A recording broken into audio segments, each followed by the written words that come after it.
Good morning everyone. তো আমি finally আমার মথুরা বৃন্দাবনের চতুর্থ পার্ট নিয়ে চলে এসেছি। জানি একটু লেট হয়ে গেল, আপলোড করতে একটু বিজি ছিলাম তাই। তো আমি ফ্রেশ হয়ে বৃন্দাবন যাওয়ার জন্য রেডি হয়েছিলাম। তো আলটিমেটলি বাসে উঠে গেছি এবং বাইরের দৃশ্যগুলো যথেষ্ট সুন্দর লাগছিল দেখতে। অ্যান্ড ফাইনালি আমি বৃন্দাবন পৌঁছে গেছি।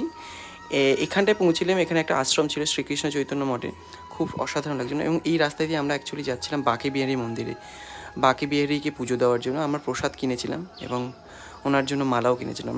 বিশ্বাস করবে না বন্ধুরা, বাঁকে বিহারীকে এক পলক দেখার জন্য এত মারাত্মক ভিড় আমি ভাবতে পারিনি। অ্যান্ড প্রসাদটাও নিয়ে নিয়েছিলাম, মালাও কিনে নিয়েছিলাম বাঁকে বিহারীর জন্য, দেখতেই পাচ্ছ।